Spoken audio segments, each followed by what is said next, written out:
वो इस देश के उच्चतम न्यायालय का फैसला है और सुब्रमण्यम स्वामी जी ने भी उसके बारे में जो कहा है वो शायद आपने सुना पड़ा, लोगों ने भी सुना होगा कि श्री राजीव गांधी जी ने किस तरह से उसके बारे में शिलान्यास करवाया था। और वो एक अलग बात है, लेकिन मामला चूँकि अदालत में था।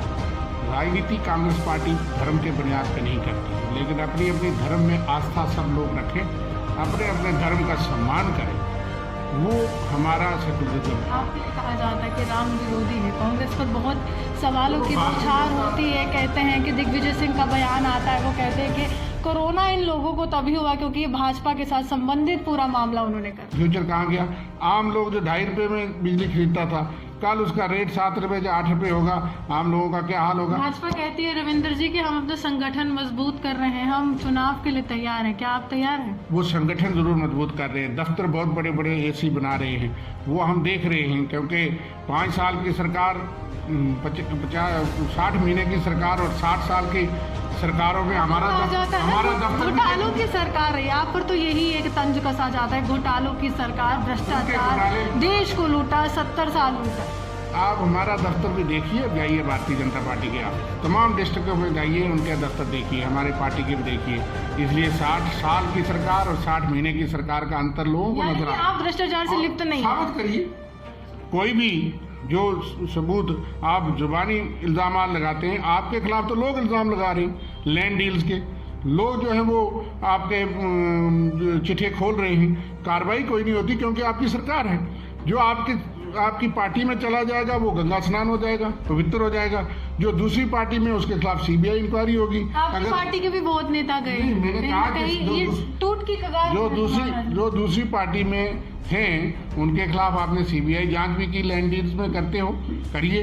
हमने कहा कि कोई पार्टी नहीं देखनी, लेकिन जिसके खिलाफ सबूत है उनका पहले चैरिटी बिगिंस एट होम, अपने घर से शुरू करिए। भारतीय जनता पार्टी के जिन नेताओं पे इल्जामात लग रहे हैं, शुरू करिए जांच और सबके खिलाफ जांच करिए। कोई सबूत है तो कानून के तहत कार्रवाई करिए, वो किसी भी पार्टी का हो। लेकिन अफसरों के खिलाफ भी देखिए कि इतने बड़े पैलेशियल बंगलोज हैं, कहाँ से आए, कितनी तनख्वाह है। हम तो कर भ्रष्टाचार पे हमने अकाउंटेबिलिटी कमीशन बनाया था, जिसको आपने खत्म कर दिया। आरटीआई को आपने खत्म कर दिया। आरटीआई आप दिल्ली जाकर के अपील करोगे, जहाँ का आरटीआई कमीशन आपने खत्म कर दिया, और ताकि लोगों को डिस्करेज किया कि वो आरटीआई से पारदर्शिता ना ला सकें। कंज्यूमर कमीशन खत्म हो गए, कंज्यूमर फोरम्स खत्म हो गए, उपभोक्ता कहाँ जाएगा? आपने लोगों को सड़क पे छोड़ दिया। हमारे हरि सिंह की आप छुट्टियाँ मांगते थे, हमारे गुलाब सिंह का बुत नहीं लगा सके। इस देश का रियासत का बानी हमारे गुलाब सिंह था, जिसका आप हमारे हरि सिंह की छुट्टी के लिए विपक्ष में तो बड़े विरोध करते थे। 3 साल आप सत्ता में रहे, आज भी सत्ता में हैं, ड्यूटी आपकी है। अगर आप मानते हैं कि हमारे हरि सिंह ने इतना बड़ा काम किया है तो फिर क्यों छुट्टी नहीं हुई? आज भी नहीं हुई। जो वादे आप कल करते थे, रिंग रोड पे लोग बाप बेटा जो मर जाते हैं, तो आप कंपनसेशन, तो कांग्रेस ने कहा था 4 गुना कंपनसेशन उनके मार्केट रेट से, कानून बना 2013 में, वो कानून आप नहीं लागू करेंगे, वो फायदा किसान को नहीं देंगे।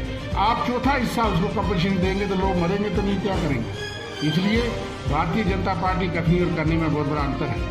और उन्होंने लोगों के एक्सप्लॉयटेशन, भावनाओं के साथ खिलवाड़ करके जरूर वोट लिए, लेकिन आज सारा कुछ उनके हाथ में है। पिछले 6-7 साल से सत्ता में वो बैठे, केंद्र में भी और जम्मू कश्मीर में। इसलिए अब 7 साल का हिसाब दे दीजिए। आप बता दीजिए कि जम्मू को कितना फ़ायदा हुआ। आपने जिस जम्मू को कहा कि हम रियासत जम्मू अलग रियासत बनाएंगे, आज इसको आप ड्यूटी बना करके आपने दर्जा ख़त्म करके एक म्यूनसिपलिटी बना दी, और फिर आप कहते हैं कि लोग खुशी बनाएं। आपने लोगों को पहचान खत्म कर दी। यहाँ का डोगरी चैनल जो है वो मैं पढ़ रहा हूँ, उसको मर्ज कर दिया कश्मीर के चैनल के साथ। ये हमारी आखिरी पहचान बची थी। इसलिए आप कौन सी डोगरी, कौन सी जम्मू, कौन किन चीज़ों की बात करते हैं? भारतीय जनता पार्टी इन चीज़ों का सवालात का जवाब दे।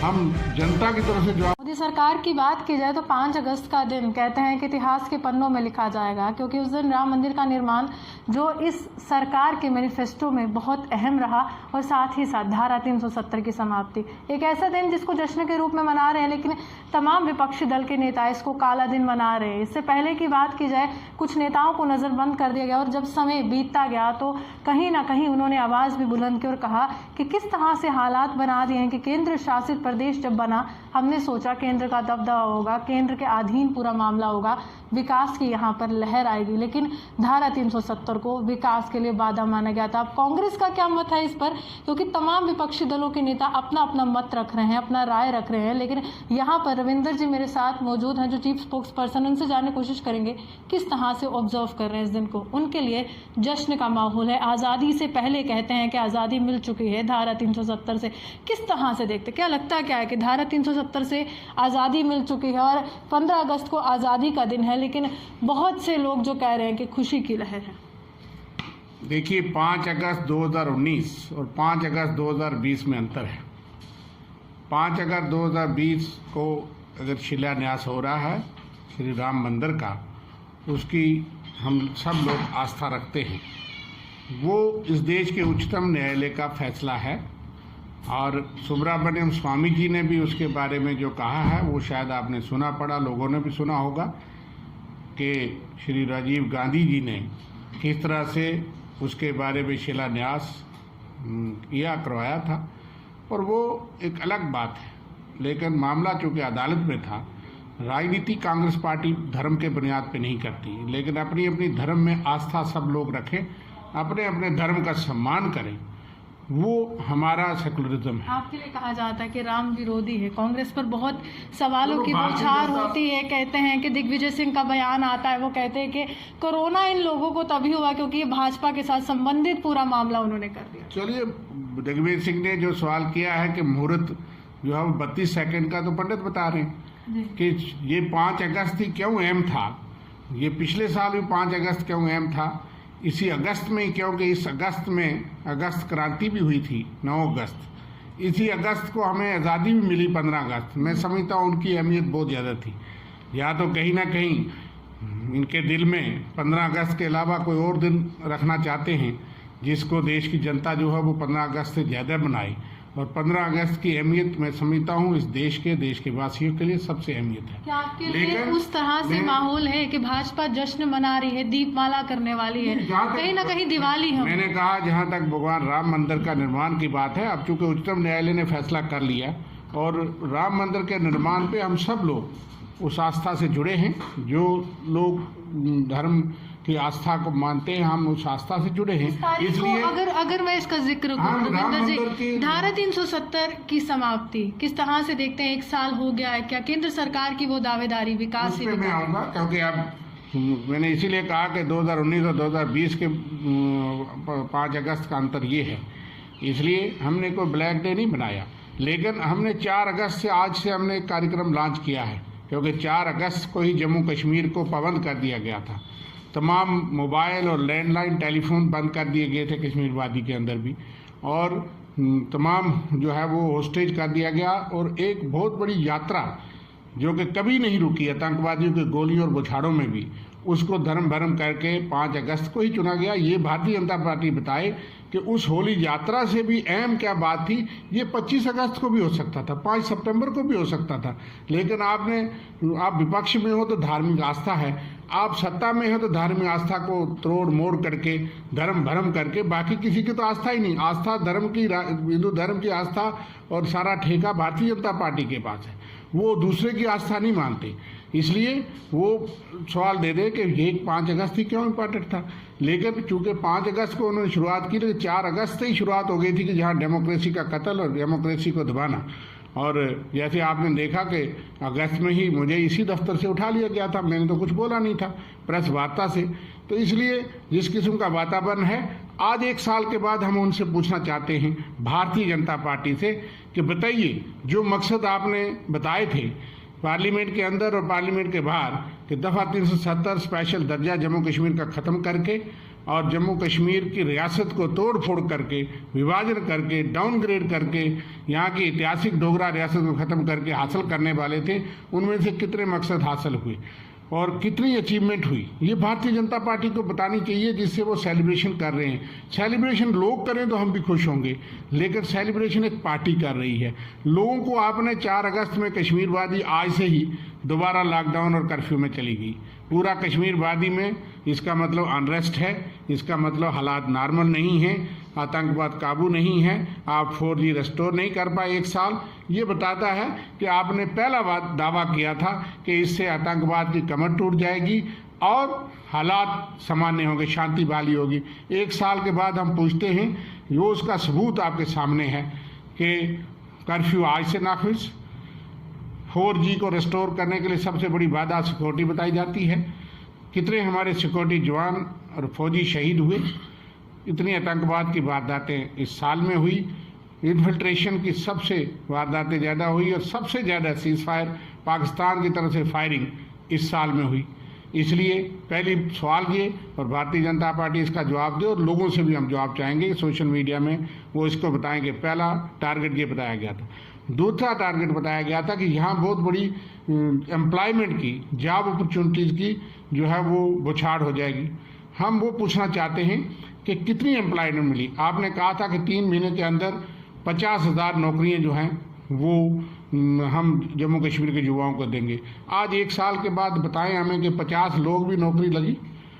उसके बरक्स आपने डोमिसाइल कानून ऐसा बनाया कि 3 बड़े गेट खोल दिए, जिससे बाहर के लोग 15 साल, 10 साल, 7 साल के बाने। वही लोग हैं रविंदर जी जो गोरखा समाज के हैं, वाल्मीकि समाज के हैं, जो आपको कोसते हैं, कहते हैं आपकी सरकार ने कुछ किया नहीं है, हम तिरंगा फहराएंगे। गोरखा समाज के लोग कह रहे हैं कि हम अपने घर के ऊपर तिरंगा फहराएंगे क्योंकि आज हम नागरिक बने हैं जम्मू कश्मीर के। मैं 4 सवाल जो कर रहा हूँ उसका जवाब मांग लूँ, फिर आपकी जवाब।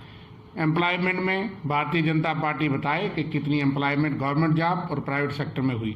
कश्मीर चैम्बर और वहाँ के व्यापारियों का ऐलान है कि 40,000 करोड़ का नुकसान हुआ आर्थिक, और 4,97,000 नौकरियाँ प्राइवेट सेक्टर में चली गई। इसलिए तीसरा सवाल हमारे पास है कि आपने कहा था कि यहाँ पे करप्शन जो है उसका खात्मा होगा, भ्रष्ट लोगों के खिलाफ कार्रवाई होगी।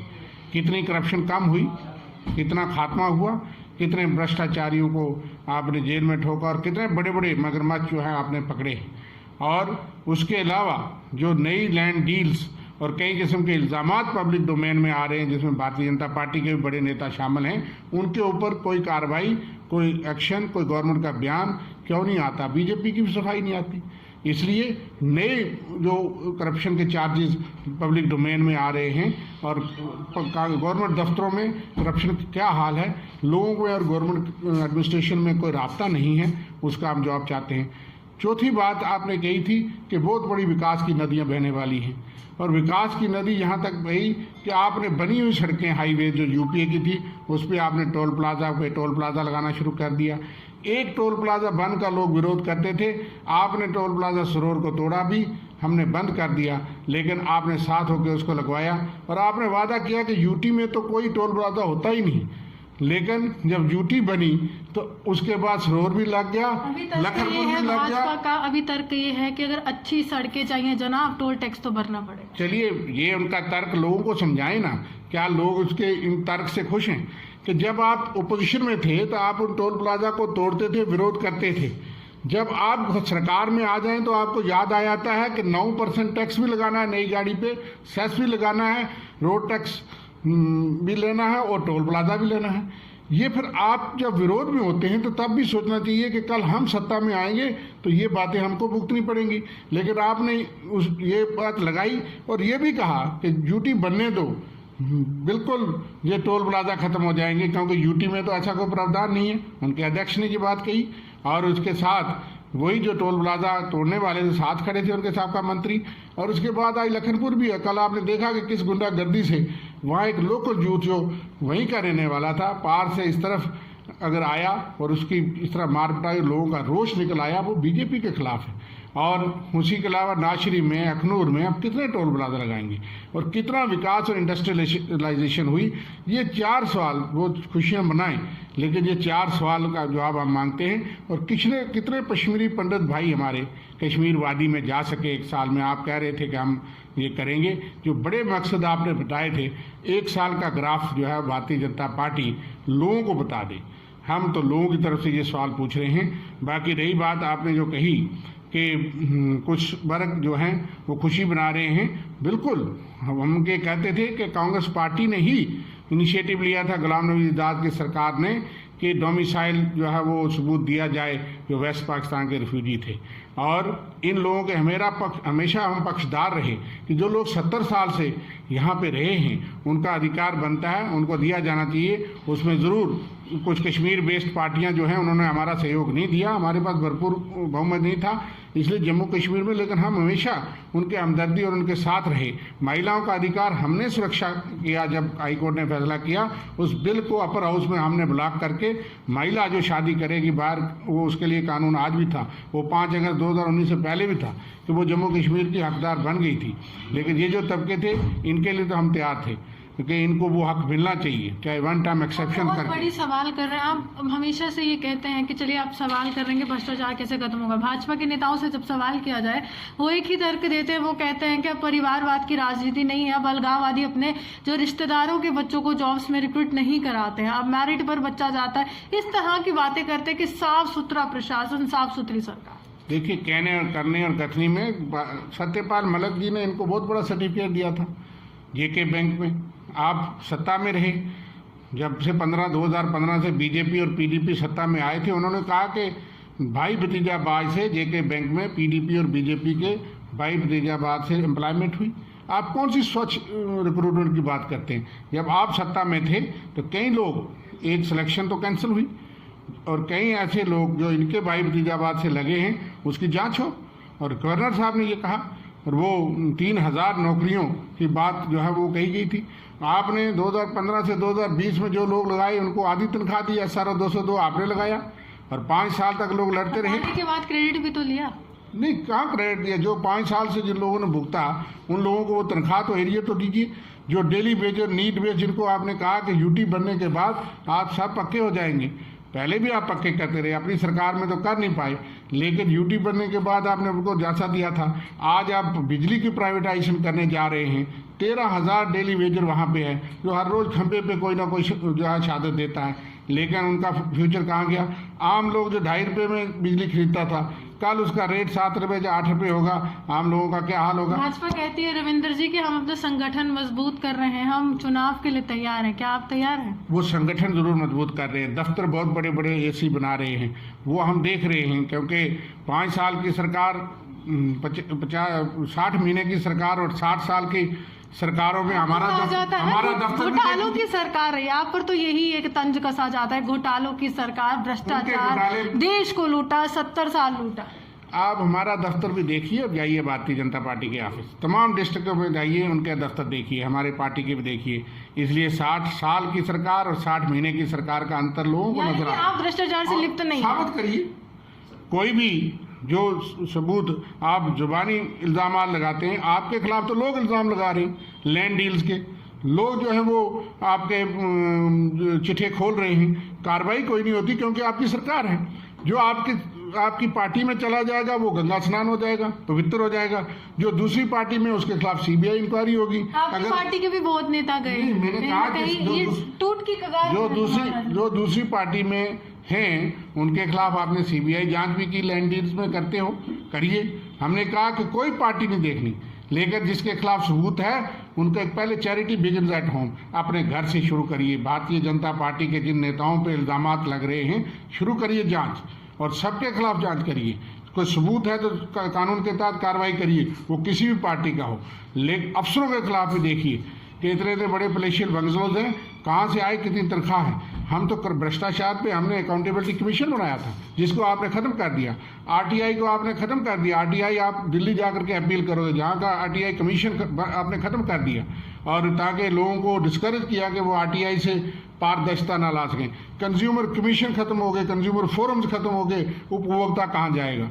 आपने लोगों को सड़क पे छोड़ दिया। महाराजा हरि सिंह की आप छुट्टियां मांगते थे, महाराजा गुलाब सिंह का बुत नहीं लगा सके।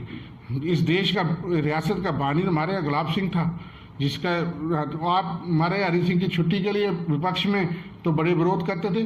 3 साल आप सत्ता में रहे, आज भी सत्ता में है, ड्यूटी आपकी है। अगर आप मानते हैं कि महाराजा हरि सिंह ने इतना बड़ा काम किया है तो फिर क्यों छुट्टी नहीं हुई? आज भी नहीं हुई। जो वादे आप कल करते थे, रिंग रोड पे लोग बाप बेटा जो है वो मर जाते हैं, तो आप कंपनसेशन, कांग्रेस ने कहा था 4 गुना कंपनसेशन होनी चाहिए मार्केट रेट से, कानून बना 2013 का, वो कानून आप नहीं लागू करेंगे, वो फायदा किसान को नहीं देंगे। आप चौथा हिस्सा उसको कंपनसेशन देंगे तो लोग मरेंगे तो नहीं, क्या करेंगे? इसलिए भारतीय जनता पार्टी कथनी और करनी में बहुत बड़ा अंतर है। और उन्होंने लोगों के एक्सप्लॉयटेशन, भावनाओं के साथ खिलवाड़ करके ज़रूर वोट लिए, लेकिन आज सारा कुछ उनके हाथ में है। पिछले 6-7 साल से सत्ता में वो बैठे हैं, केंद्र में भी और जम्मू कश्मीर में। इसलिए अब 7 साल का हिसाब दे दीजिए। आप बता दीजिए कि जम्मू को कितना फ़ायदा हुआ। आपने जिस जम्मू को कहा कि हम रियासत जम्मू अलग रियासत बनाएंगे, आज उसको आप यूटी बना करके आपने दर्जा ख़त्म करके एक म्यूनसिपलिटी बना दिया, और फिर आप कहते हैं कि लोग खुशी बनाएं। आपने लोगों को पहचान खत्म कर दी। यहाँ का डोगरी चैनल जो है वो मैं पढ़ रहा हूँ, उसको मर्ज कर दिया कश्मीर के चैनल के साथ। ये हमारी आखिरी पहचान बची थी। इसलिए आप कौन सी डोगरी, कौन सी जम्मू, किन चीज़ों की बात करते हो? भारतीय जनता पार्टी इन चीज़ों का सवालात का जवाब दे। हम जनता की तरफ से जवाब मांगते, जनता को जवाब दे कि क्या ये चीज़ें जो आपने वादे किए थे वो पूरे किए? क्या आपने जो दावे किए थे 370 खत्म करने, स्पेशल दर्जा खत्म करने के, इससे अलगाववाद है, आतंकवाद है और इससे लोगों नॉर्मलसी नहीं है। आज 1 साल के बाद हमें पूछने का, लोगों को पूछने का अधिकार है कि आपने जो करना था वो तो कर लिया। लेकिन हिंदुस्तान की सबसे बड़ी जो डेमोक्रेसी का मंदिर है, पार्लियामेंट के अंदर आप चर्चा करवाते। जो चीज़ें आप कहते हैं गोरखा समाज, वाल्मीकि समाज, वेस्ट पाकिस्तान रिफ्यूजी, अगर उनकी आप बात करते, अगर हम साथ न देते तो हमारे पे इल्ज़ाम आता। हम उनके अधिकारों के लिए हमेशा तैयार थे, लेकिन आपने जिस तरीके से किया, आपने एक रियासत को ही अस्तित्व में बता दिया और उसके बाद कल की असेंबली का कोई अधिकार नहीं।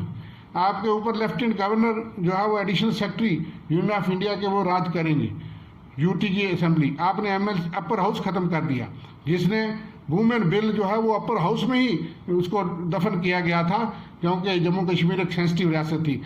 लोअर हाउस से अगर कोई चीज़ जल्दबाजी में पास भी होती थी, अपर हाउस में एक दूसरा ब्लॉक था। लेकिन आपने तमाम वो चीज़ें की। जम्मू कश्मीर के संविधान में जम्मू कश्मीर के लोगों ने लिखा था, Jammu Kashmir is an integral part of India, it is and it shall remain an integral part of India. Jammu Kashmir पहले भी हिंदुस्तान का अटूट अंग था, अटूट अंग है, अटूट अंग रहेगा। हमें बताएं कि उसका अंतर क्या हुआ। साफ तौर पर अभी रविंद्र जी कह रहे अटूट अंग था, है और रहेगा, लेकिन अधीर रंजन चौधरी एक ऐसे नेता सीधे तौर पर संसद में कुछ सवाल करते हैं जब धारा 370 की समाप्ति होती है और वो पूछते हैं यूनाइटेड नेशंस में मसला है कश्मीर का, तो आपने इसको किस तरह से समाप्त कर दिया। उस समय काफ़ी ज़्यादा सवालों की बौछार अधीर रंजन चौधरी पर हुई थी, लेकिन सीधे तौर पर स्पष्ट तौर पर राजनीति यही कहती है, हमसे 70 साल का इतिहास, हमारी रिपोर्ट कार्ड मांग रहे हैं, अपने 7 साल की तो दे दीजिए। इसी के साथ कैमरामैन गुलशन कुमार के साथ मैं रूहानी आपसे विदा लेती हूँ। नमस्कार।